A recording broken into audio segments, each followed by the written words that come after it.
Le château de Soucigno fut la résidence des ducs de Bretagne. Il se dresse au bord de la mer dans la commune de Sarzeau dans le Morbihan. Au cœur de celui-ci, il y avait autrefois un vaste espace boisé. Il fut construit à la fin du Moyen-Âge et il est situé dans la presqu'île de Ruis, j'espère que je le prononce correctement, désolé si ce n'est pas le cas, qui est aujourd'hui formé de marais salants et de prairies.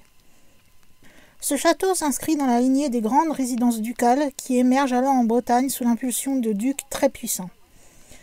Il a longtemps été laissé à l'état de ruine, lorsqu'il a été classé en 1840, après la visite de Prosper Mérimée, 5 ans plus tôt, qui va le mettre sur la première liste des monuments historiques. À l'époque, ce château est visité pour son caractère romantique au niveau de ses ruines. Mais ce que les visiteurs savent un peu moins, c'est que l'édifice semble abriter des activités paranormales.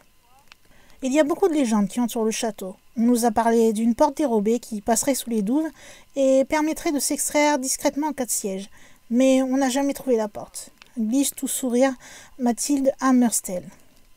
Voilà 7 ans qu'elle travaille au domaine comme chargée de développement, et cela fait 7 ans qu'elle entend parler d'une autre légende, celle du fantôme d'un enfant qui hanterait les combles du château.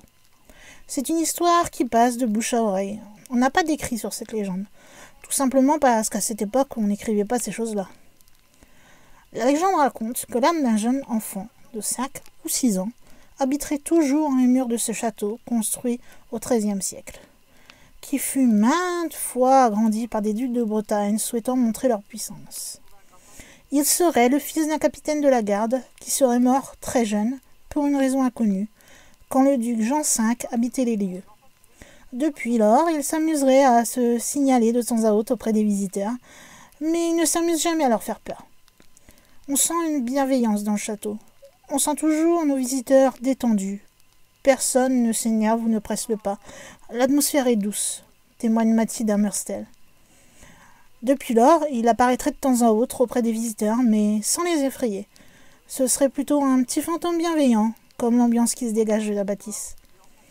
Il y a quelques années, l'association Bretagne Paranormale avait testé le lieu avec ses instruments et avait eu accès au comble, qui est un endroit normalement fermé aux visiteurs.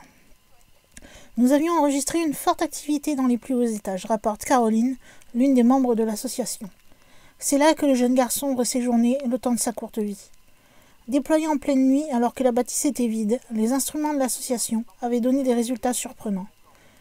Nous avions enregistré des voix d'enfants de manière assez nette, rapporte Holly, autre enquêtrice présente dans les lieux. Sa comparse a même vu une lampe s'allumer toute seule et des grognements résonner contre une femme de l'équipe. Plusieurs personnes l'avaient entendu, autant de phénomènes sur un même lieu, c'est très rare, avoue finalement Holly.